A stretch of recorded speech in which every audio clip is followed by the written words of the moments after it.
Hey Guardians, did you know that less than 10% of the entire player base for Destiny 2 has completed at least one raid? Does that statistic bother you? Man, it sure bothers me. Bungie spends millions of dollars every year in talent creating the most beautiful raid and dungeon encounters in the game. Entirely new worlds that are amazing. Yet only 1/10 of us engage with it. That's just so sad. Don't get me wrong. I'm not shaming players out there, but more sad because they don't know what they're missing that just takes this game to the next level. Whether you're mainly a PvP or PvE player that hasn't tried a raid or dungeon, man, you should really try one out. So in today's episode, I invited some friends of mine to discuss why don't players engage in raids? What awesome rewards are they missing out on? We discuss things like LFG systems, how to prepare for a raid, and give some tips and tricks to help you perform better in raiding. Finally, we talk about our raid experiences and hope that this episode will give you the confidence and curiosity to jump in and enjoy this activity in Destiny 2. So let's roll. Have you ever wanted to jump into Destiny 2 but don't know where to start? Or maybe you're a current Destiny 2 Guardian, but are hesitant to jump into a dungeon, raid, or play Gambit, Strikes, or Crucible. And for you established Guardians out there, maybe you ask yourself, I want to try something new in the game, but I'm hesitant due to the sharp learning curve or just need a roadmap. This is the Destiny Help Desk podcast, where myself and good friends of mine dive deep into the various topics of the game Destiny 2 and give you some great advice in whatever aspect of the game you want to improve. I'm your host, Todd the Gator, with a combined 9,000 hours of game time in Destiny and Destiny 2. So yeah, you could say I'm a true fan of the game. And I invite you to also check out my YouTube channel, where there's a playlist of new and returning Guardian help videos available to guide you on your way. You can follow me on Twitter X at Todd the Gator, and if you haven't already, join our Discord community at discord.gg/Guardian Downcast. That's my other podcast, where I hear the stories of our Destiny Guardians and share the latest news about the game. So without further ado, on with the show. Hey, what's up, Guardians? I wanted to introduce you to my two friends on the show today. The first is one of the hosts of the Guardian Hub podcast, where they discuss all things in Destiny. It's Mr. Kingsleymac. Kingsley has 917 raid clears and counting, including 570 Sherpas in just Destiny 2 alone. He has a Guardian Hub Discord community as well, and I'll post the links to him and the podcast down in the show description below if you want to see what that's all about. He's known in our Owl Sector Alliance of Discords as the man who loves to help new Guardians discover raiding. So when I reached out to him, he was more than happy to share his advice and knowledge. In addition, one of his community ambassadors and podcast guest co-host, Kato, will be joining us as well. He started playing Destiny 2 in the Deepstone Crypt Beyond Light expansion timelines, but has over 566 raid clears, including 184 Sherpa runs as well. They both raid just about every week and enjoy helping out community members get those raid and dungeon clears. So we start off with the question, why do many Guardians not engage in raiding? Let's listen in. I went to Reddit. Ooh boy. And there was a post. It said, can someone please explain why you don't want to do raids? Because I've Googled, why do people not want to do raids? I want to know why, And I got, there was a myriad of answers here, ranging from, I have a small group of friends, so, it's hard for us to find the time to raid together. There's no in-game LFG, which we know is false now that Destiny is. And I've heard good things about this LFG. Astercross is using it, man. Why would that guy need to use one? He's got a whole community. He can have anybody join whenever he wants. They salivate to join him and play with him. But, let's see. Someone said, of course, the dickhead, gatekeepers. Then you have a bunch of obnoxious teenagers is one I saw. I feel like these are all valid. Let's see. All right. The biggest barrier for most people is probably accessibility. Having to use out-of-game applications. Well, I just talked about that. For some people, social anxiety. Raiding with 5 strangers might not be enjoyable. I still raid from time to time, but my anxiety isn't manageable, and I'm not going to because it won't be fun. Most people are saying it's a lot about the anxiety here. In a vacuum, I would say I want to do raids. My only realistic option to do so, however, is through LFG, as only one of my friends still play. And I don't want to potentially deal with the bad and toxic groups or blah, blah, blah. You hear about that all the time. I'm pretty new to D2 and attempted my first raid last night. After 15 minutes, I was already over it. But my friends talked me in to keep going. I felt underwhelmed for like 80%. Underwhelmed? For like 80% of it? I think you'd be overwhelmed. But he's saying this. It leaned more towards the knowledge of boring mechanics rather than a knowledge of actual shooting and clearing rooms with coordination.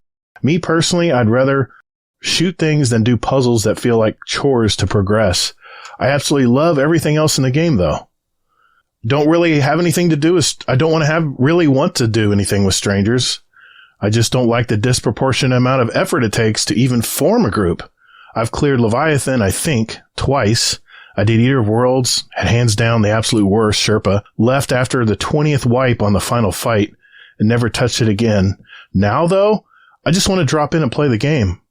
I don't want to scroll through the app filtering out 10,000 clears, must know what to do, will check raid report post, and I quite honestly can't be bothered with Discord. All right, so those are some valid points. I mean, those are probably a lot of... Oh, by the way, did I mention that post was 3 years ago? Yeah, 3 years ago. 3 years ago. So that would be what? Have changed, though. Well, exactly. But what? Let's think about it. What raids were out 3 years ago? That would be Leviathan, Eater, Spire. So 3 years ago. Let's talk about what DLC we were in. It'd be easier to Shadowkeep. Shadowkeep. So and then all the way through Garden of Salvation. Then right. Yeah. Okay. But so not tons, but a fair amount. About the same amount we have now. Yep. Because they took some away. Because we lost the 4 at Leviathan. I want to mention one more thing. It's just I was watching a new YouTuber. He had like 900 subs, I think. He says, I'm brand new to Destiny. I'm going to do the free-to-play game. We'll see how it goes. And they were like 2 30-minute videos, and they were very well done. He did a good job on them. He got to veteran level 6 Guardian rank, and him and his buddy jumped into a King's Fall. And they couldn't understand why they couldn't get the balls to the middle, and they were doing a cold turkey, no research or anything. They're just jumping into, let's see if we can get this done. I think they thought it was going to be a lot easier than they thought, but they finally quit. And the end of his video, he said, I think I'm just going to pass. I'm done with Destiny. Bye. Then that's sad. Just so sad to hear that. So that's the reason I wanted you two to join tonight, because I can talk ad nauseum about rating, and I don't have half the experience that you guys have. So Kingsley, thank you for creating some talking points here, because this is stuff that you probably face a lot, right? When you're trying to do rating, trying to get groups together, and the problems that, we'll start here. What problems do you think, Kingsley? What problems do you think is keeping people from rating? Definitely. Like you were kind of mentioning about, people having concerns and having bad experiences. There's definitely a lot of that out there. People may not know where to turn. Now, we can get more into this, but Discord is actually probably one of the better places to turn to find groups. But, we can get into that. But I think people are afraid of many different things. They're afraid if the team will be patient with them when they're new. They're afraid of how long it might take. They may have no idea. There's a lot of rumors out there, like raids can take 4 or 5 hours, and they can in certain circumstances, but they don't need to. And they're afraid. They just don't even know how to join. Maybe they're willing, but they don't want to go through the effort. There can be many other reasons, but I think that we want people to want to raid. And if we can kind of give people confidence and squash some of these concerns, then that it can be better for all of us. How about you, Kato? Why do you think people don't raid, in your experience? I think it's a combination of like a social anxiety thing, not having the people to do it with, and then time constraints.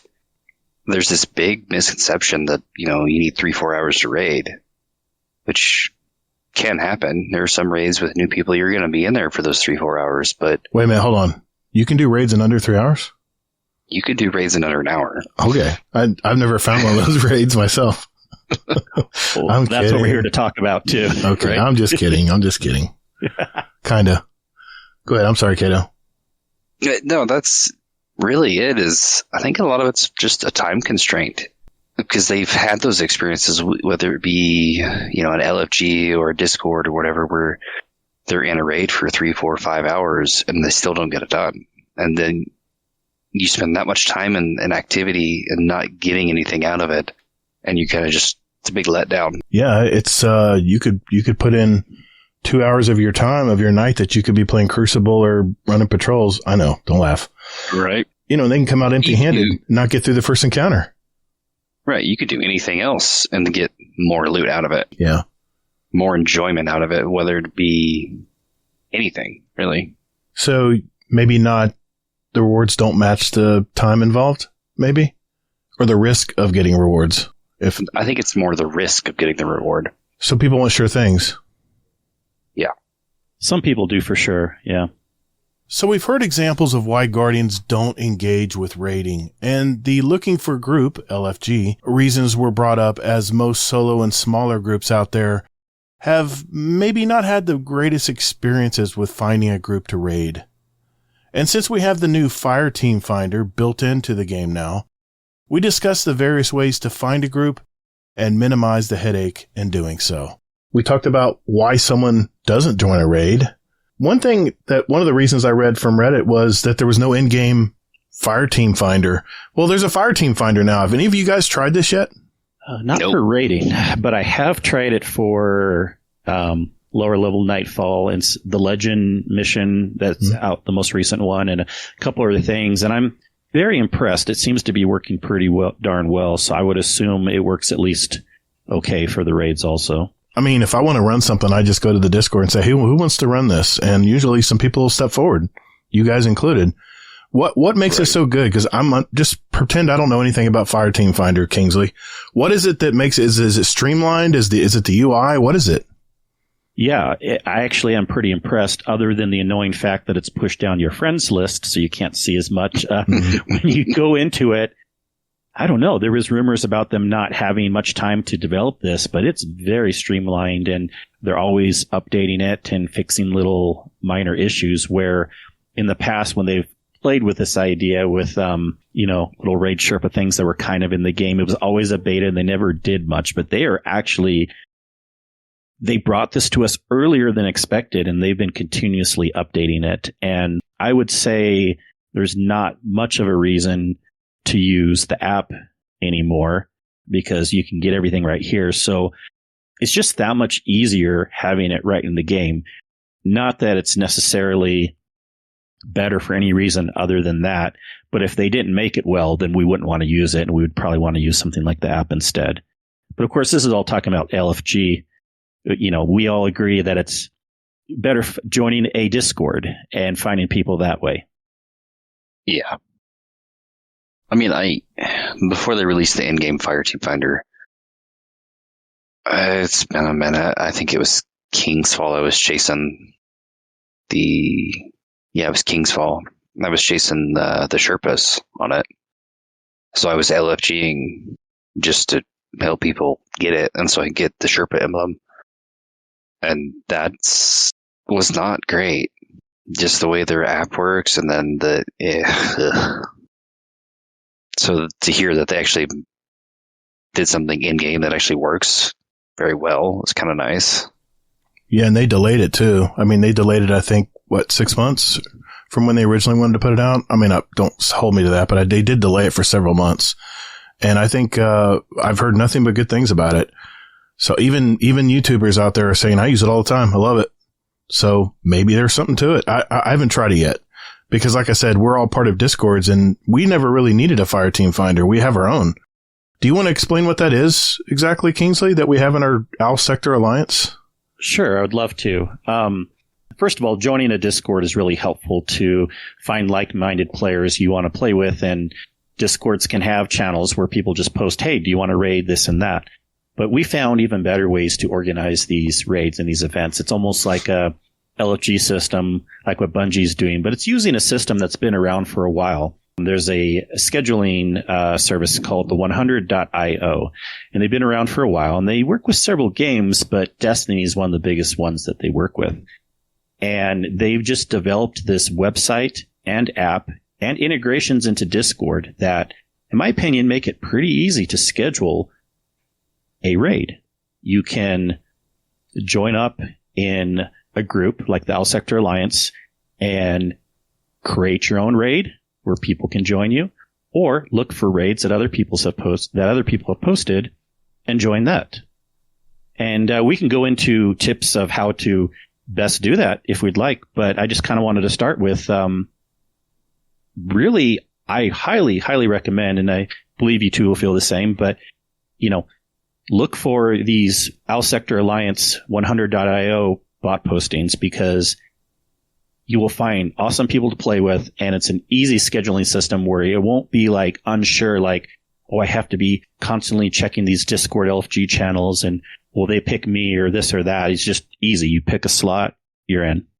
Right. Yeah, I've been impressed how easy it is to join anything in the game, and it doesn't even have to be Destiny. It can be other games too. I don't want to mention that because it's a Destiny. True. It's a Destiny Discord. It's a gaming Discord, but you know what I mean. But it's so easy. You see a post in the Discord, you press on the title of it, it brings you to a separate screen. And I don't know how it works on phone because I usually do it when I'm on my PC, but I do have the app on the phone. You guys can maybe speak to that, but you literally just hit join group.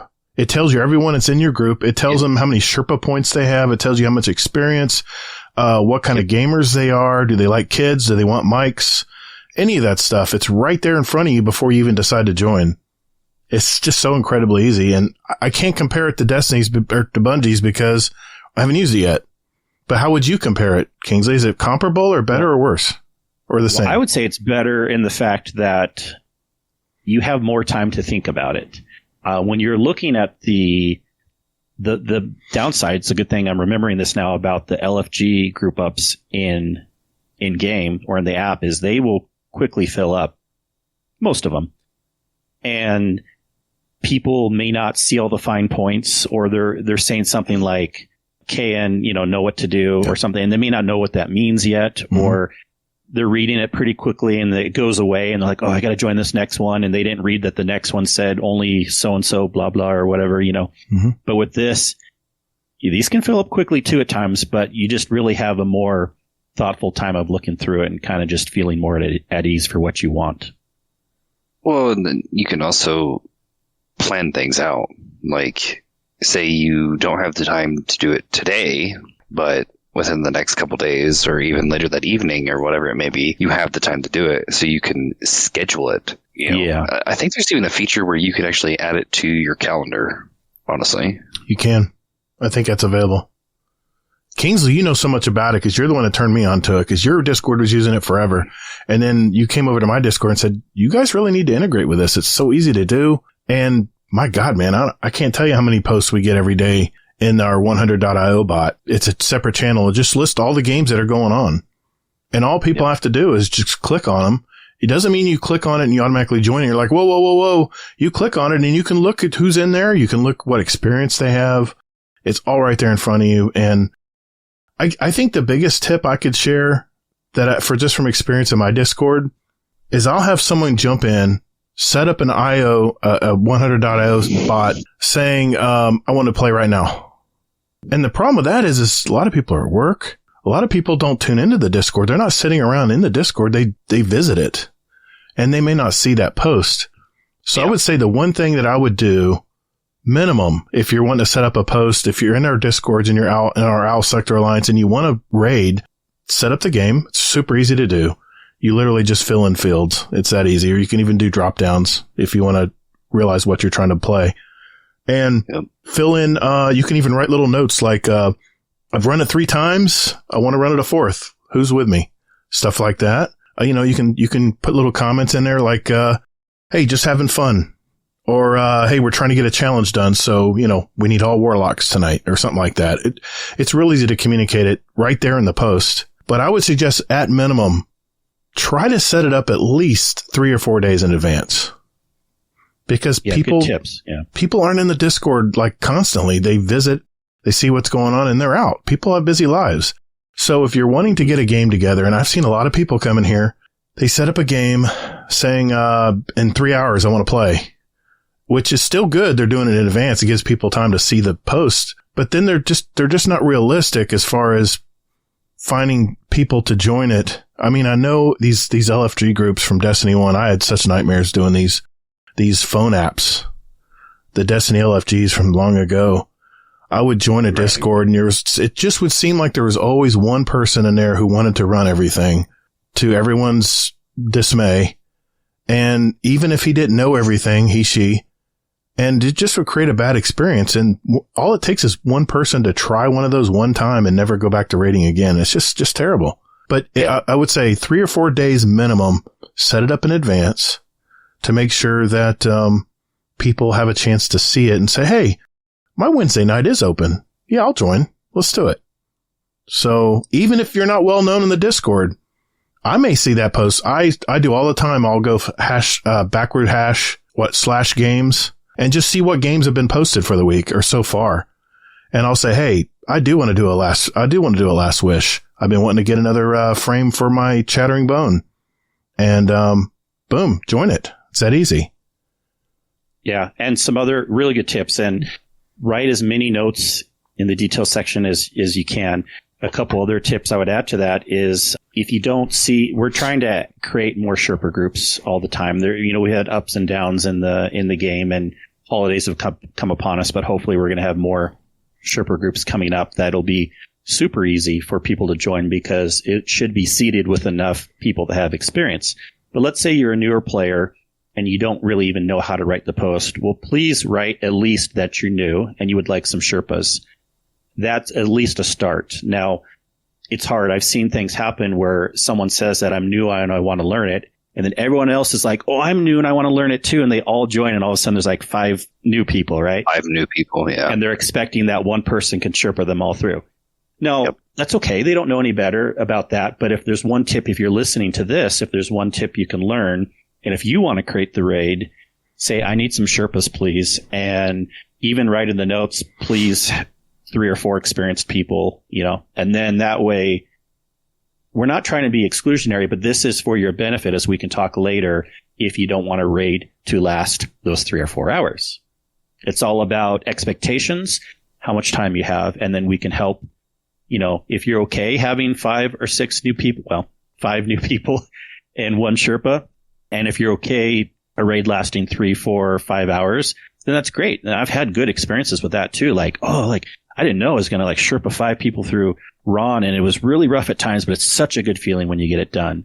But for the people that only have 2 or 3 hours, please try to look for groups that have 4 Sherpas if you can.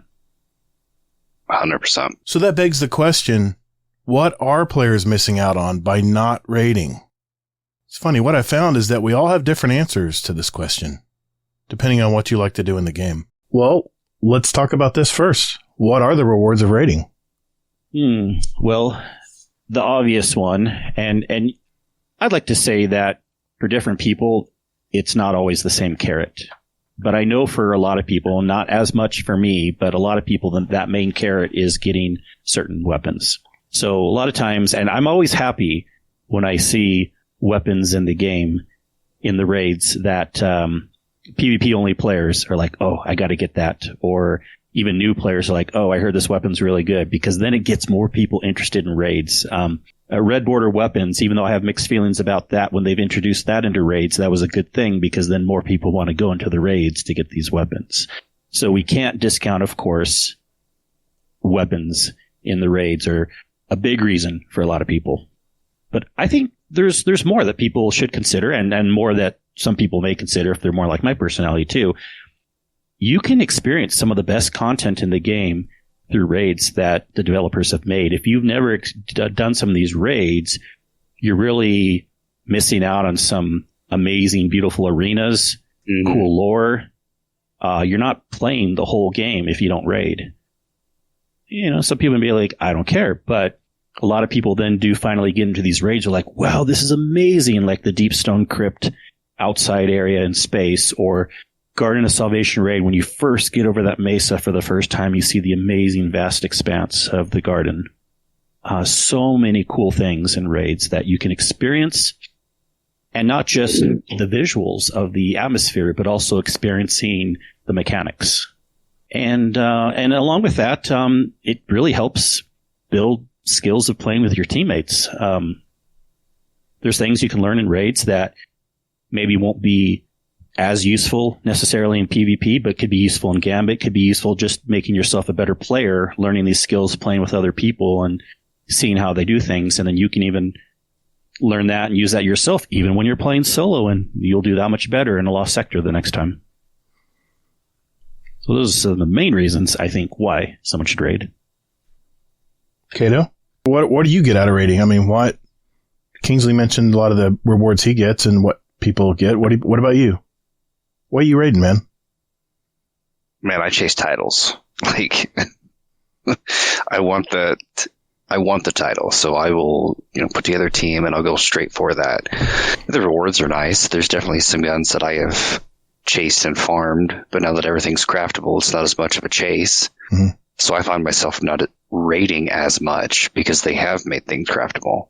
See, I can go into a raid and not know anybody in the raid, and by the time I'm done raiding, which could be usually typically, let's be honest, I'm not loading the team with a bunch of Sherpas. I usually try to bring new players in that want to try to do it.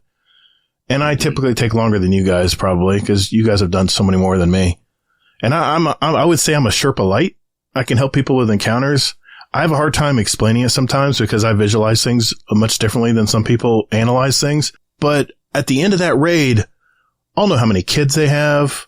I'll know where they live. I'll know their mannerisms. You'll know so much about a person from just jumping in a raid with them. And I don't... That is true. Yeah. It's definitely another good part of it is you get to know the people you play with, whether it be just people in the community, even just random LFGs. You still would develop some sort of connection with these people. Right. And that's honestly kind of fun because you can end up making good friends out of just a single raid. It's funny you should say that about the raid weapons, Kingsley, because I'm trying to get my Oversoul Edict totally... I'm still waiting to get my red borders on that. I only got a couple, or one or two, or something like that. Mm-hmm. But I've got 3 more patterns to get. I'm looking at it right now. That's why I was looking up something over here. And you know why, though? Because I just saw True Vanguard own people with that gun in the Crucible. Oh, it's so good. It's very good. You know what it reminds me of? It reminds me of Grasp of Malak, doesn't it? It looks just like it, too. It's very much the same theme. It has the same sight as the Grasp of Malak did. It has I think the crosshair's a little different. But man, that brought back memories when I saw that. Yeah, think about all the good weapons we've had in raids over time. And a lot of them, if the raids are gone, then we get them other ways. But like Anarchy came from a raid. Divinity still comes from a raid. We can name others. I mean, Vex, Mythoclast. Oh, there's lots of even just legendaries that are amazing. How many times have been? Go ahead, Kato. So I think there's more, like most raid exotics they're either really good or they're just okay. I mean, there's some outliers in that. Mm-hmm. You have Conditional Finality from Root of Nightmares, which is phenomenal. Get killed by it all the time in the Crucible, as I was about to tell you. Yeah, Vex Mythoclast from Vault. I mean, and then Divinity. Like, that's right there. But I think it's the legendaries you get from some of the other raids that really push it out there. You got any examples? Well, I mean, we just talked about Oversoul Edict. Rapid Fire Oversoul Edict. Pulse Rifle. A lot of people like Apex Predator right now. The Abyss Defiant was a slow-firing, high-impact frame auto rifles. Those are killing in the Crucible right now. Yep. I mean, from Val, you have Forbearance, you have Submission. Val. Last Wish, Chattering Bone. Yes. There's so many in the Apex Predator. Those are at least the 2 must-have from Last Wish. King's Fall, Zaouli's Bane, Defiance of Yasmin. I'm a big Doom of Chelchis fan. I love that scout rifle. Doom of Chelchis, it's one of my favorites. Deepstone, you have Heritage, you have Succession, you have These are Posterity. Some of my favorite in Deepstone, yeah. Succession and Commemoration. You can't beat that machine gun. What is it? They're all good. The Trustee, that automatic fast-firing scout rifle, that thing is enormous. It's like everything from Deepstone is just so good. There's only one hand cannon I like, and it's the Posterity from Deepstone. It's only hand, and I'm not a hand cannon user. I like it. It's a really good It one. just feels good. Now, going back to Leviathan, of course, I don't have it anymore. I got rid of it because I just ran out of space. But the hand cannon that came from Leviathan was still all-time favorite. In fact, I think the new Adept Trials hand cannon is modeled after that one. It's just smooth as butter when you fire it. I can't remember the name of it, but I don't have it. I know I don't have it. But so many great weapons come out of raids. But only, I looked it up, 8% of a population that play Destiny 2, and we're talking millions and millions of people, have completed one raid. That's a terrifying number. If I was Bungie and I spent millions of dollars on a raid team to put this beautifully designed in-game content together, which is, I still think it's the pinnacle of the game, of game content. Some people will say it's Nightfalls. Some people will say it's Trials. Raids are by far the best experience in the game for me. But, in some aspects, I'm not surprised because other games also, the super end game stuff like World of Warcraft or whatever, you're always going to have, you kind of need to have something that's like harder for the average person to accomplish without at least trying a little bit. But that being said, we still want more people to experience it, and there definitely more people should. And I know that's why you guys, I appreciate you guys coming on that, because you guys really, honestly, you really want more people to raid. I can see it. I can see the passion when you guys raid, even though Kato sighs all the time when I join a damn raid.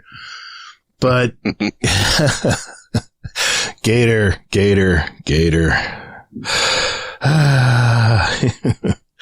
But all kidding aside, I mean, you guys really, you guys are mainly part of the Guardian Hub Discord, but we're all part of the Owl Sector Alliance Discord. I would say of all the Discords together, I would say you guys are the most raid oriented. That's why I wanted to come to you guys. Okay, so we discussed why players might not engage in raids and what rewards they're missing out on by not raiding. So some of you may be asking, okay, let's try one out. But what do I need to do to prepare for a raid? I'm glad you asked. We'll answer that next. What do we need to do to prepare to run a raid? Have fun. I mean, I've listened to other episodes. Yes. And this is true with everything, PvP, bounties, raiding, whatever you're going to do. If you're not sure and if you're going to be too anxious, even though we're all cool and we're going to be really friendly with you, try to do it at a time where you feel at least a little bit comfortable, and don't do it just because you feel like you have to. If you don't like raiding or you're not sure, don't force yourself to, but just try to have fun and chill out. That's probably the first tip we'd give. And let's make it clear here that this is a fire team of 6 for this raid activity. For dungeons, it's half that. It's 3. And I kind of like putting dungeons in with raids because it's kind of the same thing. You're going through and doing boss encounters. It's shorter, yes. It can be soloed, yes. But you still have mechanics you have to work with per segment of the dungeon or raid. Dungeon's like a mini raid is the way I look at it. And, but you need 6 people because a lot of the raid was built around and engineered for 6 people. Now, granted, I know there's people out there soloing them that are just nuts, that are crazy good. I mean, I have people out there that are running 2 and 3 man raids where 6 are needed to do the mechanics, but somehow they wield magic and figure out somehow how to do it. They know all the shortcuts, glitches, whatever it is. I'm all for those guys too. But for the general public, we need 6 people. And it's usually good to have an alternate too. Someone who maybe is on the fence, don't know if they can spend the entire time doing the raid, or maybe if someone drops out because, the dog gets sick, the wife comes in. Life happens. Good point, Kato. And, you have someone there right then that can jump right in that may be listening in on the voice group. What else? What else we need to know about? They need to know, you'd be surprised, but sometimes people assume they can run a raid that they can't. There are some raids that are free to play, but then many of the other raids you only get if within that DLC expansion pack. Great point. So if you're newer to the game and you haven't bought Forsaken, you're not going to be able to, Shadowkeep was the example I wanted to give. You're not able to play Garden of Salvation.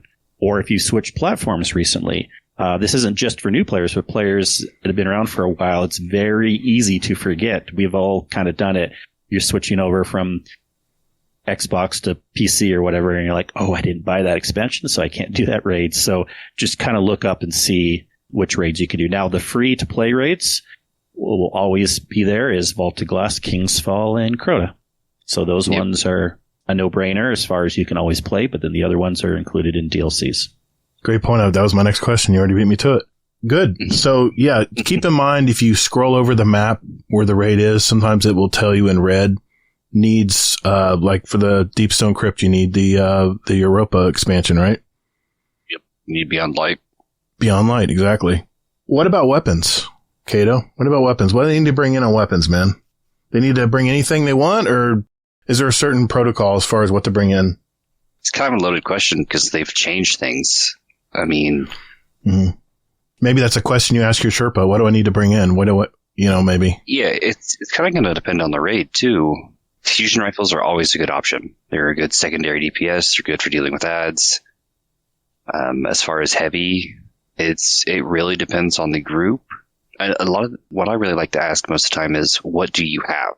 Instead of, do you have this, this, this, or this? Mm-hmm. It's, what do you have? Because most of the time, if you have a group...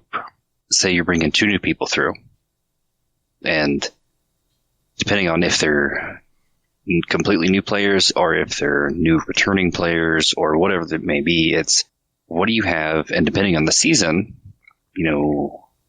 sometimes the ritual weapons we get are actually pretty good, and sometimes there's other good options you get that are pretty easy to either craft or acquire now, and they're pretty good for raids. They're just a solid DPS option. They may not be the best, but they are very usable. You have any Swiss Army knife type weapons, Kingsley, that you'd recommend someone bring in for let's just say a general raid? Maybe they don't know anything about the encounters.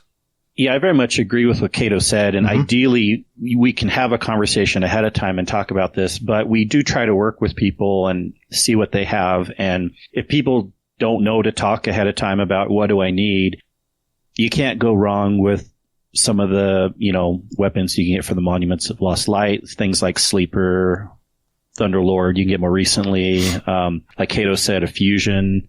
I think a good sword too. In fact, every once in a while there's certain raid encounters where things are semi-required, or else it's going to be a lot harder. For example, in Last Wish, at the end, kind of everyone having like a sword is semi-required, where in almost every other raid, there's weapons that'll do so much better. But if people don't have it, it just means maybe we'll do an extra DPS space. Also, I think you should have a sniper. That's a little more rare too, but there's some times where like you're trying to hit like the oracles in Vaulted Glass or the Cyclopses in Garden of Salvation, or even the Eyes in Garden of Salvation, and having a good sniper also can be helpful. Now, this may sound overwhelming. We're kind of listing lots of things, but just try to have like a little bit of a variety of a few things, and then hearing this, you'll know what to bring in, and then asking people is great. And the good thing about raids is, with it being 6 people also, there's definitely some ebb and flow, even if everyone doesn't have the perfect loadout. Yeah, another question I get is, what power level do I need to be at to raid? Currently, there's only 2 that it matters. Okay. We're recording as of January of 2024, just for reference, guys. Yeah. So what are the 2, Cato? Potentially Root, because that is the newest expansion raid, and then Crota. Those, I think, are the only 2 that matter. And I could be wrong on Root of Nightmare. No, you are correct. Sure. I looked that up. It is still power enabled. And that's why I feel like Root, which we could talk more about, certain raids that are easier than others, is not at the bottom of the list for ease. But yeah, Root of Nightmares and Crota currently are power enabled. And then all the other raids, it really doesn't matter, because even if you just started the game and had a few weapons and could hold your own, technically you can survive in the raid because you're not under leveled. It's 1600. Looking more at other stuff we need to do to prepare. Are there any visual guides? Because there's a lot of these raids have puzzles and patterns and symbols and stuff like that. How could people maybe prepare that way? Maybe reviewing some of are there like visual guides or something?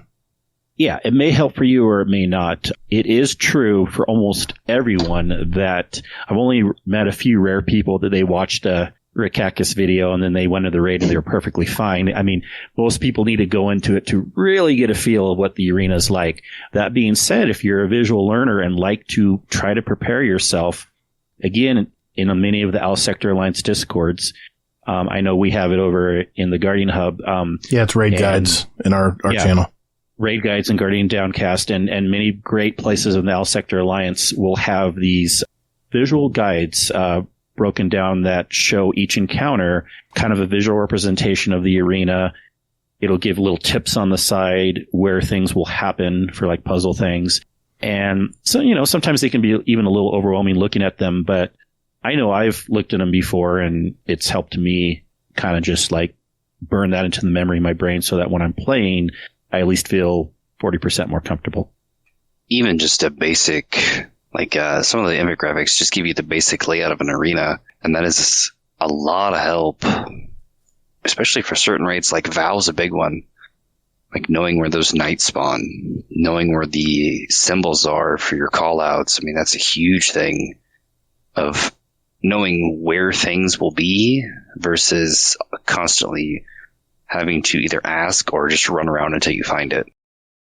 I still use the visual guide, or I did until recently. I still use the visual guide to Valve Disciple because there's so many symbols in that raid and they're just pictures. There's no text. So you have to just kind of, you all have to be on the same. I mean, I know one of them I called feet and it was hands. I called it feet because it looked like feet to me. It looked like pig feet. It looks like pig's feet to me. That's what I saw in the picture, but eventually everyone knew what I meant when I said feet. So, but yeah, I mean, I'll tell you, even us players have played for a while, like in King's Fall, we've been maybe not hitting it as often or not going for that middle chest as often, but then we get to past the Golgoroth, the maze, and it's like we can just pull up that puzzle, that infographic again real quick and then see where the chests are. Yeah, that saved my life so many times because that was there in the Discord. When we return, we'll cover additional topics like what are the easiest raids to start as a new player? And we also discuss a myriad of tips and tricks to help you be a better raider right after this. Hey, thanks again for listening to the Destiny Help Desk podcast. You can check out all of my contact information at destinyhelpdeskpodcast.com or visit my Twitter X at Todd the Gator. Remember, that's 2 D's and GATR. And finally, my YouTube channel at Todd the Gator. You can email me at toddthegator@gmail.com for any questions or comments. And if you have a question for the show, you can also send me a voice message at speakpipe.com/Destiny Help Desk, where your message may be played live on a future show. I welcome your questions, as that's my way of helping you.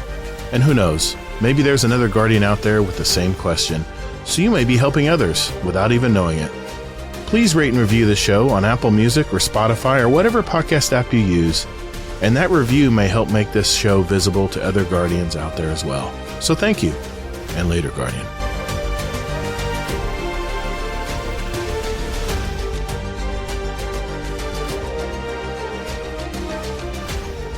What's the best raid for a new player to start? What's some of the easier raids there to get your feet wet, so to speak? I know we all have varying opinions on this. Everyone knows where I'm at on it. So what do you guys think? I think Cato and I feel pretty similar with a lot of these. I don't know, Cato, in case it's different, what you think? Personally, I think the easiest raid for somebody that's never raided before, I mean, whatsoever, like the first raid they're ever going to do, I think Deepstone is one of the easier ones to teach mechanics, but not necessarily the easiest one to do. I think probably Crota would honestly be one of the easiest ones to do at this point, even though it is power enabled, but it's mechanic wise, it's very easy. Add density, it's not terrible. It's kind of one of those, if you can keep track of a timer, you can do Crota. You concur? Yeah, I agree with Deepstone Crypt. And then I would say Vaulted Glass is also, those two to me are like, I keep forgetting about Vault. Yeah, I kind of have an order myself where it's like I think Vaulted Glass and Deepstone Crypt are bottom of the barrel easiest, and then it goes up a little bit harder, and there's like 4 in the middle that are kind of like, they can be plus or minus. Like Crota can be moved easier than Root of Nightmares or vice versa, and then there's 2 at the end that are quite a bit harder. Oh yeah, I think your list is correct, pretty much. Root is to me is a weird one because the raid itself is very, very easy, but the raid itself really only requires like 2 people to do actual mechanics until you get to the 3rd encounter, which is what we call planets. And then everybody has to do something, which is why it makes it so difficult. Because the first part of it, only 2 people have to do any mechanics, and then you get to 3rd, and you have to involve everybody doing something. And then 4th encounter, you're kind of back to just 2 people doing something. But I would like to add, I've had many experiences of running that raid where even in the 4th encounter, it gets very hard because A, someone could be not power leveled, and Yep. B, everyone gets this impression that the raid's super easy. Mechanics-wise, it is, but the ad control in the last encounter is actually a little intense. It is. And I've seen Yep. people die like crazy in many, many wipes in Root of Nightmares. And because of that, people keep forgetting that. Just Yep. because the mechanics are easy doesn't mean the raid's easy if people are dying and wiping over and over. And that's why I don't put Root of Nightmares at the bottom. No, I definitely agree with that. I think it's more of a... the raid itself can be easy, especially for experienced raiders, but the room for error for the newer people is so slim.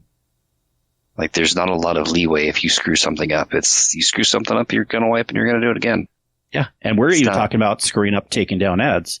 So Yeah. even though you're just taking down ads, you have to do that impeccably or else count it as a mechanic, count it as, this, we haven't really talked about this, but one of the best things you can do in a raid is find ways to stay alive. Actually, I think we'll talk about that a little more going forward, but staying alive is even more important than learning Yes. the mechanics, at least at first. Because staying alive, because you only get so many revives. In dungeons, it's unlimited. You can just keep reviving and reviving and reviving. And as long as you don't all die at the same time, I think you don't go to orbit, right? If you all die, yeah, I think I think even then you can still get back in it, right? You never you're go not to gonna orbit. go to You just Reset the encounter. you reset the encounter. Yeah. Right. See, you guys think I'm going to say Root of Nightmares, but actually I don't think Root of Nightmares is easiest because Planets is not only is it very mechanic heavy, a lot of symbols, a lot of what's right, what's left. Are we using numbers? Are we using states? What are we using to, the 3 grids? What are we using to communicate together? And here's the thing I've always found. I've raided with several groups in that raid and everyone has a different idea. Is it room right? Is it far? Is it close? Is it numbers? Is it states? Oh, That always That's drove a me whole crazy because there wasn't a standard way to think of that, but Planets was definitely, that's the reason why I don't think Root of Nightmares is the easiest. I think it's one you can graduate up into. But here's the thing about Destiny, and you're taking Talk Kingsley. When did you get into raid, to Destiny? Are you a Destiny 2 Yeah. player, Kato? Or did you play Destiny 1? Destiny 2. See, in Destiny 1, raids were much simpler. To me, they were. Because it was a stand in here and do DPS. Move over here, stand in the well, and do DPS. The mechanics I thought were pretty simple. So for that reason, I would say Vault of Glass is the easiest raid for people to first time try. Not only because of the nostalgia, and a lot of people who play Destiny 1 can do it in their sleep because they played so many times in Destiny 1 and the mechanics haven't changed a whole lot. But the fact that the encounters are very static versus as we get into more raids here on the list, and this is the list you gave me, Kingsley, and I would tend to agree here. I would move a little bit of things around, but you say Vault of Glass is easiest, Deepstone, Root of Nightmares, Crota's End, King's Fall, Last Wish, Garden of Salvation, and then Vow. The thing I want to say about that, and everyone can have different opinions, and even those 3 hardest ones can be moved around a little bit. That's what I do. However, a lot of people are scared of Last Wish, and then when they run it, they realize it's much easier than they were worried about. So that's why I don't put it at the very top. Right. But I think most people can agree Garden and Vow, at least mechanics-wise. I still don't know how to run that one smoothly. Garden isn't bad until the last encounter, to be fair, and that's why I put Vow above it. But Maybe it's because we've done so many Divinity runs every time I run it. Divinity. What do you think, Kato? What would you put for some of the harder ones? I'd probably keep it about the same order. I mean, Garden and Last Wish, you could flip around. That's Honestly, what I would do. King's Fall, Last Wish, and Garden, you could all flip around. It's depending on your group and experience with other people in the group, not just outside of a new person. I mean, Garden Divinity runs really aren't that bad. but they can be because the pressure is on to actually get it done. Because you have to do it in one run, or else you don't get it done. Nobody does legit ribbon. If you did legit ribbon, I would put Last Wish as the hardest. Because that is a nightmare to do. For me, Last Wish is second hardest for me. Val's definitely the toughest because it's all about symbols and there's a ton of them.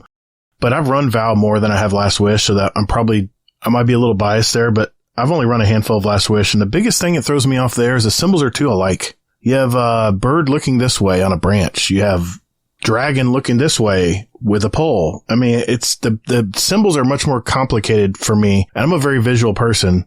And I'll look at something and I'll say, well, that looks like he's doing this way, but he could be doing. And I just have not done enough reps of the Last Wish. And that's probably my weakest raid. But I think Val still is that third encounter. And Val really is, that's the stumbling block for most people who don't raid much. Val, you kind of need to start saying the correct names for reasons. But in Last Wish, you never have to say the actual names. I forget if they even have actual names. If you just describe it, you say bird looking over its shoulder to the left. That is true. That is good enough. That is true. Yep. You can describe it. Whereas you see a flower and you're like, what is that supposed to be? A red flower. Is that a hibiscus? Because is that there's love? some that are similar. That's why it's called love. Point. But how on earth does that mean love? You know what I'm saying? Yeah, you're okay. Right. I'll give you that, Kingsley, because you can describe the picture and go from there. Next, we all share some really good tips and tricks to raiding. And this info alone can make or break a good raid experience. Okay, we've talked about why people don't raid. We've talked about how to prepare for a raid.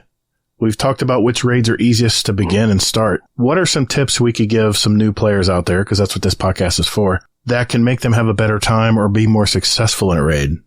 First thing is, don't be afraid to ask questions at all times, especially in between wipes. Now, I've run into a lot of people that are very comfortable listening and we're teaching them the mechanics and stuff, but then and we may ask them, does that seem to make sense? And they don't know any better in their mind, so they think it makes sense. But then we're going through it and then something didn't make sense in their mind and then we wipe or whatever. And then they're like afraid to ask for clarification. Like the pressure's on, like, oh, did I mess it up? I don't want to look like the dumb asking for like clarification. No, we promise. Please ask for clarification in between encounters. Now, as Sherpas, we try to kind of guess what went wrong and then maybe re-explain something, but we would actually prefer if someone asks clarifying questions. I'd say that's number one. Yeah, definitely ask questions. Like, there is no such thing as a dumb question. If you have a question about the encounter, definitely ask for clarification. And if you need to see it before you can understand it, don't be afraid to ask for, hey, can we start it so I can see what's going on and then we wipe? I know for me, that's always one of the things I try to do is like give a really brief rundown, start the encounter, see how it goes, and then, you're going to end up doing a wipe. So then they've seen how the encounter semi works to an extent. So then you can ask questions if there's something they don't understand. Yeah, see, as a very visual person, I tend to, and you guys know I do this all the time. I'll say, let's just do a round. I want to see the pattern. I want to see the puzzle pattern. I want to see what the process is. We kill this guy and then we go to this plate. We need to go to this plate all at the same time. What plate do I go to? I need that practice so I know when the encounter is real, I'm there. And everyone depends on you to be in your spot. That way you can, make sure that everyone is on the same page as far as where they need to go, what they need to do. So I'll say, hey, let's just run it. Let's run it one time. And I know we're not going to get it done, but I just want to see how this all works in my mind. And even if you watch a video, it's just not the same as jumping in and just getting some reps. I know everyone makes fun of me for saying get your reps in, but it's just like weight training. It's like everything else. Once you get your reps in, it's just repetition. That's how we learn things, is from trial and error. So I would say don't be afraid to tell someone, hey, can we just run it just one time, just so I see how this all visualizes, how this all is put together, and then go from there. That's something that I always, you were talking about, not being afraid. I remember so many Leviathan layers that I had no clue what I was doing. And I would say, well, I'll just figure it out. I'll look around and see where everybody's going and I'll figure it out. It never works that way. You got to speak up. You got to say, listen, I'm sorry. Yeah. I'm new. I haven't done this before. I love playing video games, but sometimes I need a few reps, you know, I need to understand exactly where you're talking about when you say go over here. Where is it? What does that mean? Where does here mean? And don't be afraid to just say, hey, because otherwise you're just going to waste people's time. And that can get under a Sherpa's skin sometimes, depending on your Sherpa, but they want you to say, listen, I don't understand what you're telling me. What do you mean by I need to go do this? And don't be afraid to do that. Because if they're a true Sherpa, they'll say, sure, no worries. Let's go through it. Was that an imitation of Kingsley? Okay, sure. Let's do a run. Let's figure it out. That's kind of how he says it. Cause I've asked him that before. I said, Kingsley, I don't understand, man. Where are you telling me to go? And what does that mean? So yeah, that's probably my biggest one is don't be afraid to ask questions. What else? What other things can we do to do better in a raid once you're in it? And this again, yeah, clear comms. Sherpas will try to explain this to people, but you need to learn the best way to do call outs for all sorts of things. So we'll often give examples of what people are supposed to say. Like you'll tell us, you see this symbol, say this symbol, right? Whatever we tell you. But, you know, we're having fun in raids and we're talking, or someone does one call out and someone else does another call out at the same time. I can't tell you how many times where people are talking at the same time and then they never repeat what they said. You have to assume if you're talking over someone at the same time, say your thing again, because you have to assume they didn't hear you. Right? That's me, man. That's me all the time. Yeah, it happens. We get excited. We want to say stuff. And honestly, the less, the better. I mean, there's times where we have to give detailed callouts and we'll tell you that. But other than what you need to say, it's actually kind of opposite of PvP. You don't want to say too much. You don't want to say, I took down the ads over here. I'm turning 360. I'm going over here. I'm shooting this. I'm jumping up now. No. Don't say any of that stuff. Only say the call outs that Why are you looking at me, Kingsley? To the other teammate. Because I do that all the time. He just explained exactly what I do. You know, I give everyone a play-by-play. Not just you, Gator. I know, but you know. I'm just saying that was me a lot of times. So don't be afraid to. It's a hard habit to break of doing excessive call outs, especially in like newer people coming in. They think that the more information you're giving, the better it is, when a lot of the times you end up just adding confusion to it. I've done that so many times. You'll end up with too many call-outs, and you're like, where the fuck was I going again? Yeah, and it's especially the hardest when there's a raid that they split the groups. Like in Garden of Salvation, this happens a lot, but in other raids too. And so one group has to do call-outs within their group, another group has to do call-outs within their group, and there's going to be times where it's not very methodical. Like it's just easy. Someone does a call out than someone else. There's going to be times where people have to kind of quickly do a call out. So that's again, while you're hoping the team A says their call out very quickly and don't have any other chatter like, oh, I took down the Minotaur. No, we don't care, you know, but, unless we needed to care about that, we'll tell you ahead of time. And then team B can do their call out very quickly after that. Good point. That's so important. And good raid teams can usually give a call out in the fewest amount of words, the most clearly, and they just ace it because everyone's on the same page. They know the call outs, and it's just, you know, in good Crucible teams, good PvP teams don't get excited when they do call outs either. They're just giving you quick, non-emotional responses to what's going on around them that they can see. It's the same with raiding. You just don't want to drown out everybody at the same time because it just becomes noise and no one understands any of it. So you have to start over. Staying alive. Yeah. That is probably the hardest thing.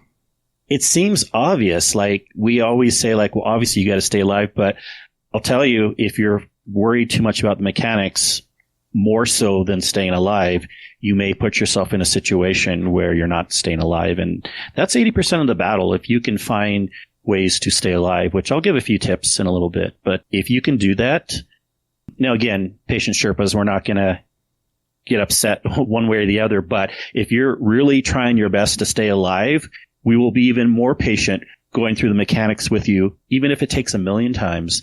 But if you're not even trying to really stay alive and you're being very chaotic, then we get a little less patient. A little bit. Well, I mean, let's get into it.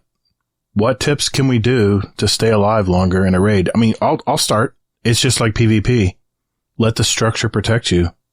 Get behind cover. Get behind cover. If something's shooting you, and even if you don't understand the mechanic, and something's shooting you, move. Yeah. Get out of that area. Even if it means you're away from your mechanic, at least you're prolonging the encounter where someone can correct it possibly. Staying alive, I mean, if you die, that pretty much means the counter's over for most part. I mean, you have limited revives per encounter, and usually it gets to a critical mass where you can't do any more revives. You just have to start over. Yeah. So get behind cover is my first thing. But it can take a lot of time and experience to learn the arenas too. And it's an interesting thing. Like, we can go into the raids and we can give the really long explanations, which people usually don't want to hear. We're like, this is a good cover point. This is a good cover point. But some of it will just come from experience unless people actually ask us those questions. But what I like to do when I always go into a new thing, whether I'm playing solo or a raid, I am very big about trying to know an exit strategy, not to get out of the arena, but like to get away from the ads. If I'm getting overwhelmed, I always kind of know, okay, there's a cover off to my right and I can quickly jump over there if I'm getting overloaded. So, cover is important, but I do feel it's a little more advanced than some players may take it for at first, because some of these arenas are huge and they may not be thinking of that. So I sometimes feel like it's kind of like a three-pronged approach, and I'm maybe just be geeking out about this, but I feel like sometimes newer players or less experienced players, they first just kind of focus on defensive skills, like how to stay alive, like, oh, I'm going to drop my well, stay alive, or healing nades or things like that. And those are important to have, of course. At least start with that. Have defensive skills ready to go. Healing nades, well, if you're on a warlock, invis on hunter if you need, to help yourself feel better on the defensive skills. But once you get a little bit better, you start kind of finding those cover spots, and then you don't have to rely on the basic, defensive skills as much. It's way better finding cover than dropping your well in the middle of encounter just to stay alive. Or even a barrier if you're a Titan. Mm-hmm. Yeah. But then you eventually graduate to offensive skills. And you think like, oh, well, what that means is if you learn where the ads are spawning and the quickest way to take them down, use all your offensive abilities, the quicker you take down the ads, the better you're going to stay alive because they won't be there to shoot you back. Yeah. Being proactive, knowing where your threat's coming from. Yep. Makes sense. So defensive, cover, offensive. And people have different opinions on that, but I think you should always be looking for ways to improve to stay alive. More to the offensive side of it is consider your loadouts. I mean, consider what you're running for ad clear, because you got to be able to mix in good ad clear with good DPS for most raid encounters. So, weapons that are going to generate a lot of orbs to give you that bump in health or super or whatever it may be, or even ability bumps, just things that are going to help you stay alive.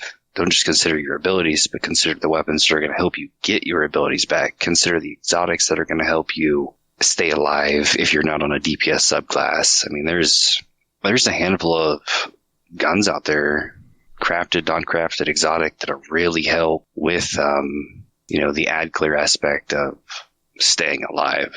Yeah, I was just going to mention one of those guns is Crimson. It's literally the Red Death in a hand cannon form. When you get a kill with something, if it's a precision kill, you get ammo reloaded, so you don't have to spend time reloading. And if you kill the ad, you get your health back. When I was on plates doing Leviathan runs, Leviathan layers, some really tough ones where everything is running at you, I cannot tell you how many times that Crimson saved my life. Just for weapon, just made all the difference. Yep. Well, look at Crota. When you're at the bridge encounter, you have to stay on that plate. Mm-hmm. You cannot leave that plate. Nope. So you have to consider your loadout of, okay, you have barriers coming at you, you have wizards, you have thrall, you have, acolytes all shooting at you. So there's all these things that are coming at you, so you have to consider what weapons you're running to really deal with all of these things. And that's just pre-planning. Just going in knowing, okay, I've got these defensive weapons. And then you have your offensive ones too. I mean, it's like Crucible. If I'm going to run in there with a sniper and try to snipe people, I need a sidearm for when stuff gets close to me and I have to defend myself. Same kind of principle with PvE as well. When you got exploder shanks, or let's just say exploder thralls coming at you, you gotta have something that can take them down quick. If you're using a long range weapon and you're going to try to hip fire a scout rifle, you're going to have a hard time. Yep. Versus maybe a submachine gun or an auto rifle. So, yep. Yeah, very similar to PvP. Very much the same thing. A lot of it can matter what you feel comfortable with. I mean, again, if you feel comfortable with a slow firing scout or pulse, that may not be the best option. But if you feel comfortable with Ostrio or Necrochasm or these weapons that for your ad clearing side, maybe they're not the great DPS weapons, but they work well for you. You can clean ads quickly with it, rather versus a hand cannon, then go with those weapons. And they're actually pretty good weapons anyways. But, there is a little bit of variability there. So if you want to practice before you get into raid, do Gambit, do other things, and figure out what can clear groups of ads quickly for you. And then you'll learn from experience talking to others too what works well for them. But a lot of it can just depend on what works well for you. Kind of circles back around to ask questions, especially if you're new to it. Ask what people are running. Like, hey, what do you would suggest for this encounter? Is this just a mechanic encounter? Is this a DPS encounter? Is it, just ask those questions. If it's not explained to you and you're not 100% sure what exactly is going on, what you need exactly, don't ever be afraid to ask, what do I need? Good point. It's all part of the pre-planning process too. Yep. All comes together. Anything else as far as some tips to stay alive or tips to get better in the raid? Kind of just throwing it out there here. Yeah. I mean, we could talk about like a common build that would be obvious, like per class, that could be helpful. And there's can we do one of each? Yeah. I can do a warlock. Can anybody else do a titan? I can do a titan too if we need to. Just in case there's three different classes. I know what's good for. Come on, Cato. I know you're a hunter. Well, yeah, but there's actually a couple for the hunter that work really well, but it's very raid specific. Okay, that's true. It's encounter specific. Is there one you would recommend though, Cato, that if you're going in as a hunter, that maybe will save your hide the best? If just say you had to have one build as a Swiss Army knife build, the best you can. We don't have to get into specifics here, but what would you bring in if someone said, all right, you're playing hunter, we're not going to tell you what raid it is. What are you going to? As a new player, depending on how comfortable you are with hunter, Void is probably your best option. Okay. Because you have Devour, you have Invis, you have a weakening effect. Repulsor Void brace? is repulsor brace on Void weapons too. We have Gear Falcons, you have Graviton Forfeit, which when you go Invis, you gain health. It helps when it comes to raid DPS because you're throwing out a tether for that debuff. I mean, that is probably the go-to easy build for just straight survivability. Personal favorite is either I really like my Solar Hunter. Healing Nade, whatever throwing knife. I mean, there's options. Depending on the raid, it could be Arc. I mean, there's options. The one thing I will say when it comes to builds, kind of no matter the subclass, is like Stasis and Strand for Hunter are useless in a raid most of the time. See, people need to hear that. Because that's probably what a new player will bring in. They just finished Neomuna. They're bringing in their Strand Hunter. Yeah. There isn't a single raid I can think of that either one of those supers would actually be useful. Good to know. So yeah, stick to light. You can go with what you're going to say. Encounters. Like, none. Okay. As fun as they are, because there's some really good builds for both Stasis and Strand for the Hunter. But when it comes to raid, there's no viability. Is it survivability? Is that the problem? No, they actually have really good survivability. Okay. There's just either the super lasts too long for most things is the problem. Like any roaming super in a raid isn't going to output the damage versus your burst or one-shot supers versus actual weapon damage. So like Crota, the Strand Hunter on Crota, you would think would be good, but the damage is so low versus what you could actually output with a sword. You might as well just use a sword and save your super for ad clear if necessary. As a hunter, what is the best DPS super? Is it a golden gun? I know it's a golden gun. I already know that, but I'm just asking anyway. Or am I wrong? I don't know. I'm not going to hold you to it. I mean, if you want to have some good numbers, you want to help kill that boss at the final end, what are you bringing in as a super, as a hunter? Depends on the raid. We'll say Crota. Crota? Yeah. Gathering Storm. Gathering Storm or Blade Barrage. Really? Because he doesn't have a crit spot. You're using a sword on him. So you're going for the damage over time effect versus a burst shot. Gotcha. So you're throwing your knives and then grabbing your sword? Yep. Okay. Other raids, Golden Gun, like Deepstone, Golden Gun. Vaulted Glass could go either way. Root of Nightmares, Blade Barrage, Gathering Storm, King's Fall, Golden Gun. Last Wish is, I personally like using Golden Gun. Shoot Raven in the mouth, go do sword damage. I know we ran a Last Wish, it was a week ago? Was it when it was the rotator? Then I hit for like 600,000. Wow. And then went and did sword damage, so that was cool. What was your NDPS? Do you remember? Was it over 5 mil?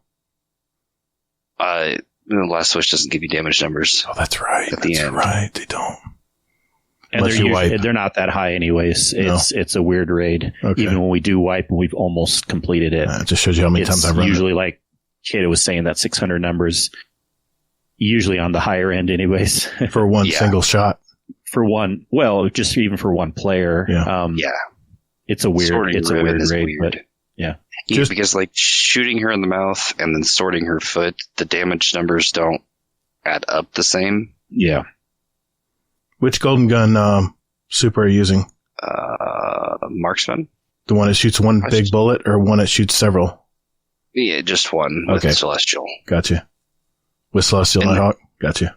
Yeah, that's probably the easiest one. If you have a Celestial, put it on. There you go. Your build's done. If you have Star Eater scales, put them on. You're done. If you need a Celestial, head on into those Legendary Lost Sectors when it's a helmet day. And there's other builds I do like for raids, but that's more of a... It's more esoteric, right? Not the guy, but what you like to do. Yeah. As a seasoned raider. Yeah. It gives me more flexibility I can flex into different roles without having to have a big loadout change kind of thing. Okay. All right, Kingsley, what are you bringing in? What character are you going to rep? Yeah. Well, first I want to say, again, for the easy answer, if we didn't have to say anything else, a newer player or less experienced, and plus they're very useful in the raid, a Solar Warlock. You can use the well to help others during DPS phases. You can use the well if you need to stay alive. You have healing aids if you need. And a Well of Radiance Warlock with the Well super, along with Lunafaction Boots, is kind of the Swiss Army knife for mini raids. Now, that being said, not everyone loves running that. And if you have one or two mechs that are already doing, Solar Warlock, or even if you have a more experienced group and we can stay alive without needing a well, then there might be more fun or better options. And Warlock, I feel, is a little more, and get your opinion after this, a little more versatile than what Kato was saying with Hunter. Like, even Strand is okay on the Warlock. On Stasis, not so much the super, but those turrets. Ooh, amazing. And the Strand super is very powerful on the Warlock. I would probably say Arc and Stasis are the least good in... As a Hunter main, I can agree. Yeah. But you can do, Solar's probably the most popular, and next to that, I would say the next best ones would probably be Strand or Void. I finally went back to Void recently, where Nova Bomb combined with Dragon's Breath combined with Fusion Rifle all together actually is hitting some pretty good DPS numbers. And I personally hate running. Well, I don't like being a defensive warlock. I like being an offensive warlock. So I've been more and more over time saying, I don't want to be the well warlock, even though it's good to have one for many groups. Arc was only good when pulse grenades were really, really good. But generally, Arc's going to be lower on the list for raids. And then again, Stasis, like I mentioned. Yeah, what do you think, Gator? Well, as a Warlock main, yes, I have to agree that the Warlock is the most versatile. I would think Titan is probably the hardest in raids. I mean, here's the thing I want to mention too. We're talking about builds. Builds can vary quite a bit from what that seasonal artifact has in it too, because the seasonal artifact can make all the difference in putting a build together. In fact, the builds I have here are from season 22. I don't even know if they're still good to use or as good to use in season 23 now. But Right. I mean, It's actually a very good point. This season's all about that solar. it's definitely that- solar. So That's a huge one. I would say a Lorelei Titan hammer is using Lorelei because you're almost unkillable. If you're talking about survivability, when you're radiant and you have you're scorching targets and you have restoration activated, it's pretty hard to die. I know even though they've nerfed restoration a bit, so it's not quite as overpowering, you still can stay alive using any solar build that incorporates the Lorelei helmet. And there's probably some other exotics. This is my weakest character. I'm just saying this because I'm the only Titan left, so to speak. I'll say something real quick, just a small little friendly jab at the Titans. Oh, God. Whenever we're running all same class and raids, Mhm. it's never Titan. It's either Warlock or Hunter. Titans are... I have done from Deepstone forward, I have all the raid titles. I have only run one of those raids on all Warlock. The rest have always been all Hunter for same class. But Warlock is a good option also. I've done that with other It groups, is. But Titan is usually not the one that's picked, was my point. Yeah, Titans are very good for ad control. They're very good at keeping stuff out of you. They can create those fire wells. I don't know what they call them, but the swirling wells of fire where anything crosses them. Sunspots. Thank you. And that's where the Lorelei helmet comes in. I mean, I like bringing in my solar build, especially this season with my Warlock, because the survivability is off the charts. You're protecting anytime you do DPS, no matter what's around, you can throw that well down and you can pretty much protect. And if you're wearing because Kingsley's always telling me I always forget to put them on, are those boots while you're in the well that makes you reload faster. And everyone in your team, so it really helps with the DPS Exactly. numbers. It just speeds up reloads, and it actually helps distance too, if you're using a certain, but distance is usually not the problem. It's Not as usually much, the yeah. reloads. In Deepstone, it was very, very useful. I think it still is semi-required because with getting some better DPS and everything. But Yeah, I'm talking about the Lunafaction boots is what I'm talking about. So Lunafaction boots, yeah. when you run into when you have legendary lost sectors available and it's a boot day, good time to run in there and start getting your boots. And if you're a Warlock, Lunafactions are so good for PvE and raids. And I always forget to put them on. I'm usually have something else on. Like I usually have something like my not necrotics, but my it's usually the sun bracers because I can throw all these sunburst grenades and just drown out the world with grenades for a few seconds. But that doesn't help my team in DPS. So then usually when it comes to a DPS phase, I'll switch over to the boots, the Lunafaction boots, so everyone can reload and do DPS faster. That's actually a really good point. Not to change the subject, but doing things that help your teammates more than just benefiting you is a huge thing with raids. You have to be unselfish. It is very much a team-based game. Whereas, I mean, if anyone's run a strike in group of 3 that are match made, everyone going and mowing down ads way ahead of you, either because they just want a hog kill or they just want to get through it quick. Probably both. But with raids, it's all about helping one another. And I'll even have people who maybe don't like jumping puzzles in the raid, and I'll just stay back because I really don't have a problem jumping, especially on my Warlock with certain builds. I can flew forever in the air and hover. But talking about a few of our members of our community who don't like jump puzzles. Some primate comes to mind. But yeah, I mean, that's a good example of some builds to use in a raid if you're one of those 3 characters. I'm sorry, with Titan, I can't give any 23 recommendations, season 23, because I haven't played them yet. I'm still on my Warlock right now. Hunter would definitely be my number 2 if I was to have to play another character, because the Golden Gun is insane. This especially with all the seasonal mods, it's insane damage this year. This season, I mean, not this year. I mean, just to go upon the point of helping others out, again, those are things too that you can learn from others as you play raids more. If you want to graduate to master raids, that is semi-required. We have to have a plan where we're helping others get more heavy ammo. We're helping others get more orbs. These things are definitely kind of required they're useful in the normal raids too, but in the further raids, find ways in your builds that you can do things to help out other players with orbs or ammo or DPS or whatever. That's a good point, Kingsley. Let me mention this too. When you're putting together raid builds, some mods you should be thinking about using in your armor slots, heavy scouts.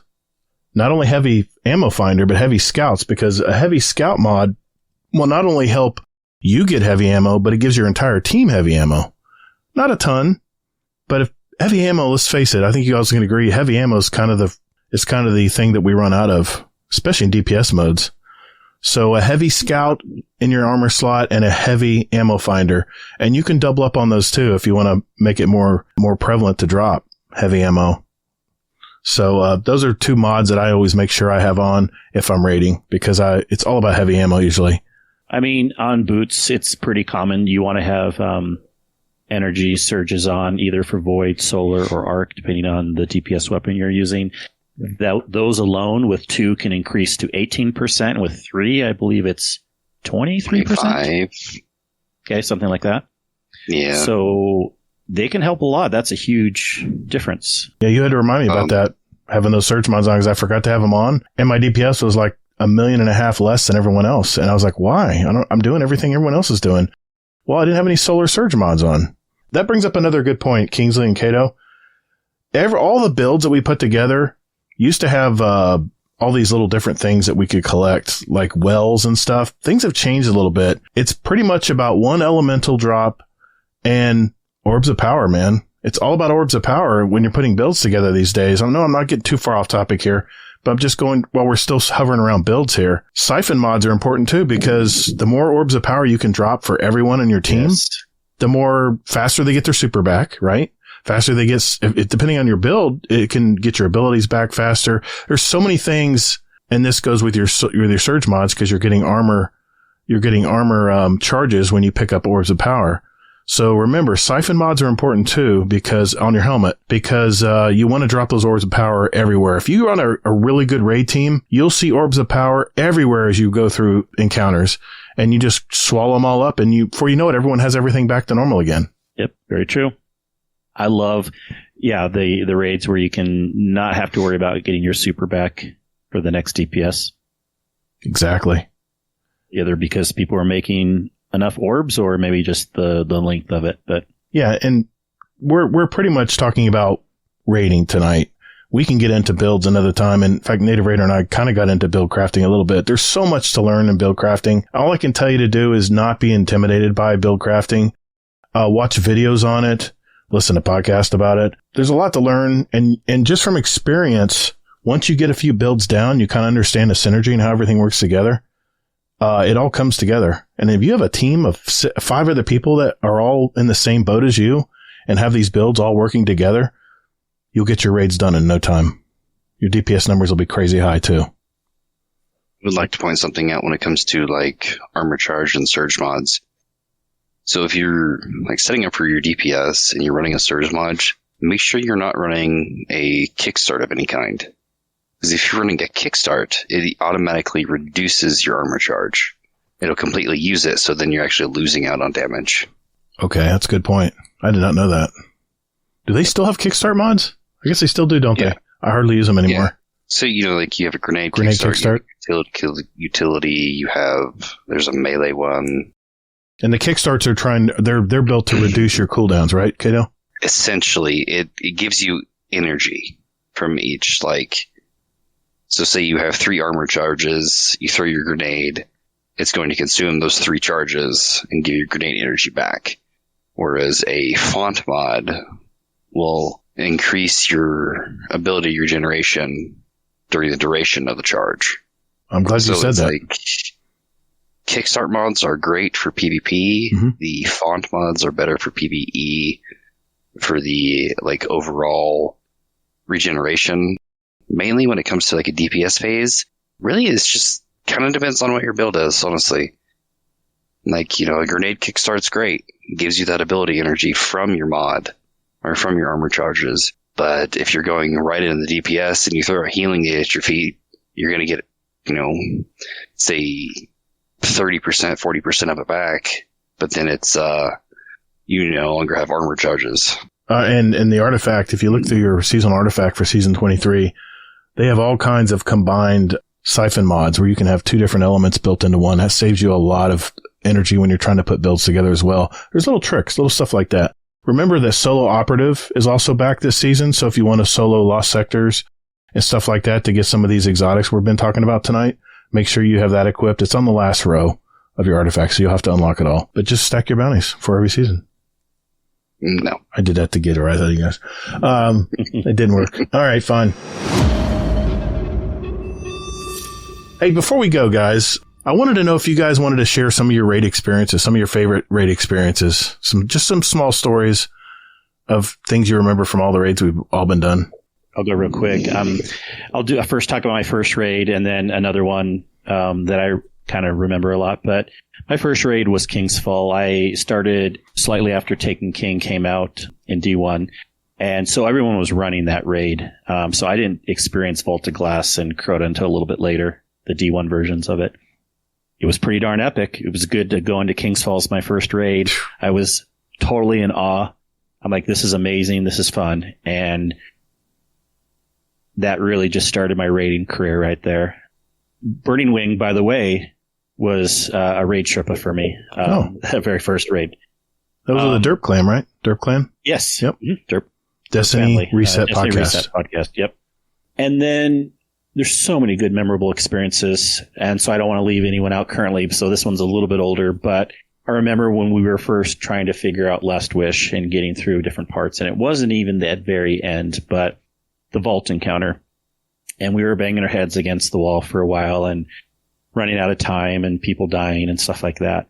But when we were finally getting it the last time, and it was so exciting because the music is so epic in there too. And this is why we've had this music in our podcast in times in the past and stuff also. But like you do the first vault unlock and the music's one way. You do the second vault unlock, the music's pretty similar. But when you get to the third one, it's like that dun dun. It gets like so much louder and like really epic sounding.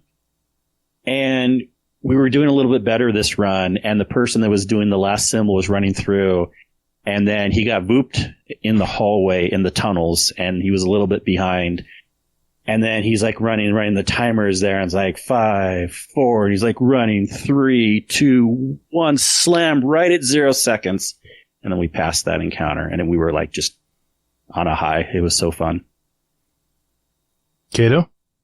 There's been a lot of good ones. I think for me, it's always those like hero moments, right? Where it's not necessarily you've been at it a while, but maybe it's you're bringing new people through and it's that, second, third, fourth time and you're all but done. And then we actually had one last week before, somewhere in there. We were doing a King's Fall and we were at Golgoroth, right? Okay. And it was like, I don't remember who was shooting or getting the gaze with me, but it was essentially everybody on the floor doing DPS had died. And it was like, oh, I have the gaze. Everybody else is dead. It's like, oh, he's got a small enough health pool right now. So it was literally, had that hero moment of jumping down into the pool and then just shooting him to finish the encounter instead of having to do it all over again. And it's moments like that where it's like, that actually just happened. Like, we actually cleared that by some stroke of luck that we don't have to do it again. That was pretty epic. Yeah. Hero moments are awesome, man. That's kind of where I'm going to follow. Actually, my first raid experience was terrible. It was Vault of Glass, Destiny 1, the very first raid they came out with. I was part of an old guy gamer group, old guy dad's gaming group or something. And, I wasn't so old back then, but I guess I was, but internet old. And, we were all supposed to meet up at 9:00. Very first raid. I think we had forums back then. We didn't have Discords. And we all got together and says, all right, who's in for tonight's raid? Everybody chimed in, including myself. And I remember it was at 9:00 p.m. Eastern. I showed up. I was actually doing patrols, actually just getting warmed up on Venus, my favorite planet, by the way. And I said, man, it's getting really close to 9:00. I haven't heard from anybody yet. And I went back to the forum and I said, where is everybody? Oh, we're already in the raid. We're already doing it. I was like, wait a minute now. I was part of the raid tonight. Nobody said anything to me. Oh, well, a couple guys showed up early and we just jumped in and went in and ran it. I'm like, what? I said, I was so pissed, man. because these are guys I've known for a while, and that was just kind of a shitty thing to do. So I was like, I'm over raiding. Screw this. I'm just going to run more patrols. I did so many patrols in Destiny 1. That's why I still love doing them. I just love being around the worlds and stuff. But my hero moment was a lot later doing King's Fall. We were at Oryx, the final. This was Destiny 1, by the way, Oryx. The final encounter. Everyone had been doing their DPS. Everyone did exactly what they needed to do. And then somebody, I think, they were all grouped together, and I don't know if an exploder shank or some exploder came by and took out a bunch of people. The whole team was down and including me. And I'm trying to remember what the wipe. It was something that wiped the whole team. But back then, I had Radiance, I should say.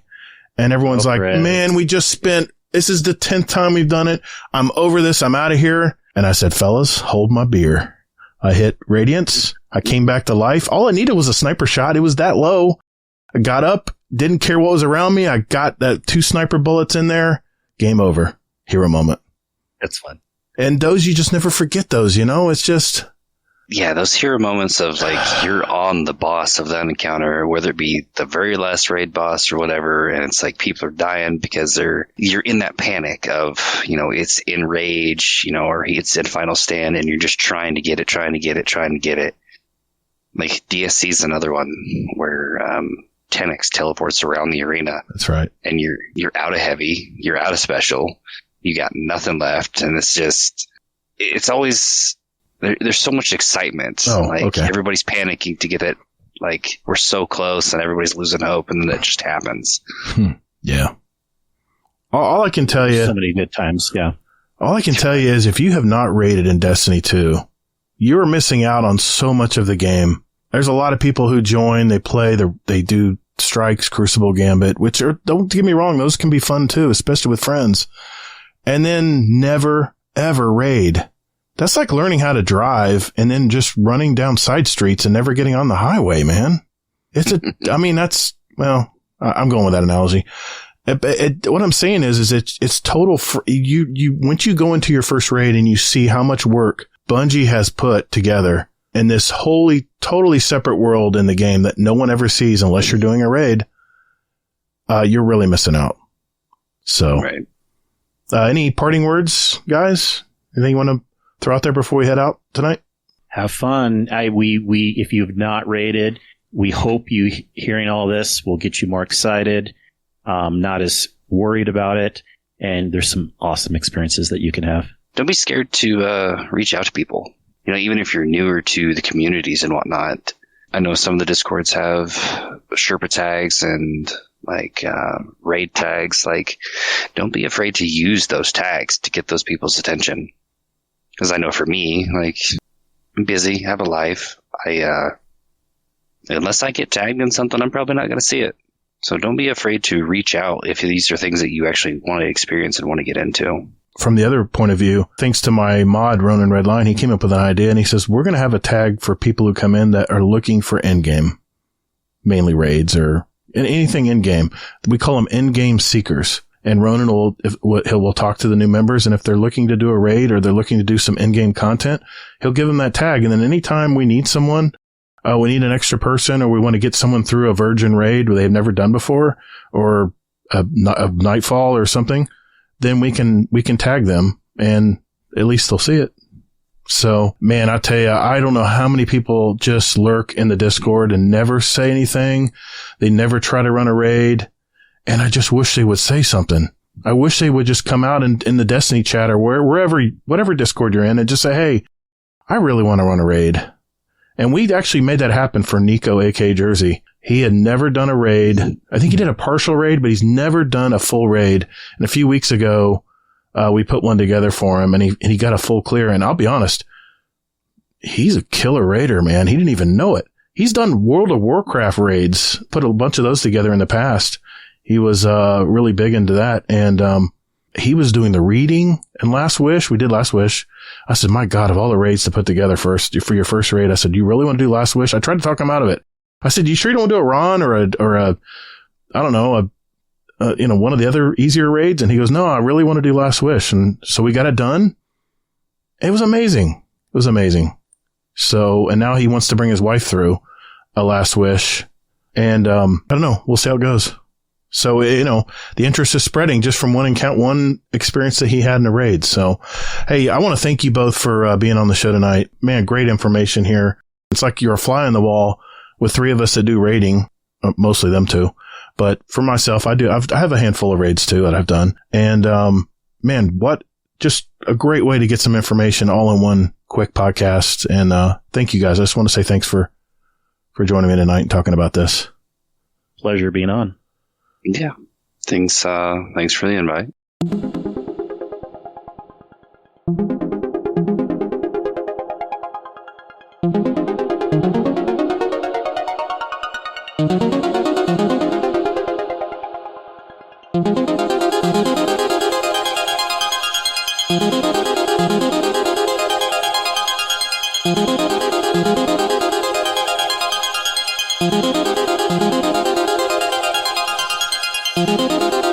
Well, there it is. You now have all the information you need to jump in and try a raid or dungeon in Destiny 2.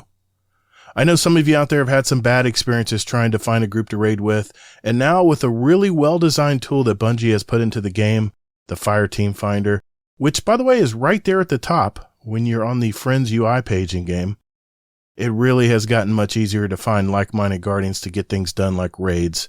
And if that's not enough, I invite you to join the Owl Sector Alliance of Discords, which is my community, Guardian Downcast, as well as the Guardian Hub community with Kingsley and Cato. I'll have the invite links in the show notes down below if you'd like to check them out. I'd like to thank again Mr. Kingsleymac and Cato Valermus for their time and expertise with me in this episode. If you need to reach out to me or have any comments or questions about the show, all the links are down below in the show notes as well. Or you can just go to GuardianDowncast.com. So get out there, Guardian, and find out why ratings should be a goal of yours for 2024. We have about 5 months until the final shape expansion arrives, so there's plenty of time to jump into another part of the game, and believe me, you'll thank me later. Take care, and be good to your fellow Fire Team members in the Destinyverse. And later, Guardian.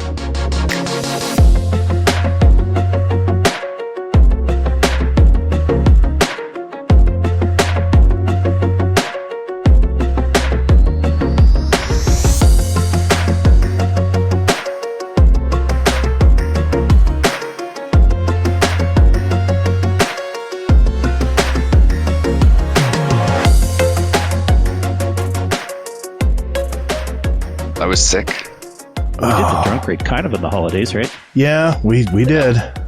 Yeah, I was sick for a day after that. The podcast was late. Yeah, Christmas was busy, and then we did that drunk raid. And, I had just gotten over being sick for that raid, so I still wasn't feeling the greatest, which is why I dipped out soon, early. Yeah. I didn't feel too bad after the drunk raid, but... I should have slowed down. Mistake I made was drinking with Spear. This is the first holidays where total empty nesters. My son moved out in beginning of December. Really? Yeah. And, we always kind of didn't overdo Christmas anyways, but it was just kind of nice just taking it super chill. Our anniversary is on the 29th, so we would always celebrate kind of for close to New Year's, and often we like to go to this nice luxury hotel that's in town, in Salt Lake, and they have a really nice spa and things like that. Right. But we went again this year, and we're like, you know what? We don't want to go this time of year anymore because there was tons of families and kids running around and stuff, even at a nice hotel. Yeah. Come on, man. Kids going running around. Rich people, they don't give an F. They let their kids run wherever they want. Seriously. I was at that Hilton. There were kids running through the hallway. streaming wet tile floors. I was like, and this is nice 5-star hotel. Yeah. But you know what? Those 5 stars, that's usually where they bring them because they know the people will put up with it. Right. Yeah. It's fine. There's a time for that, but I think we were just next time maybe we'll go in March or something when they're in school. Yeah, exactly.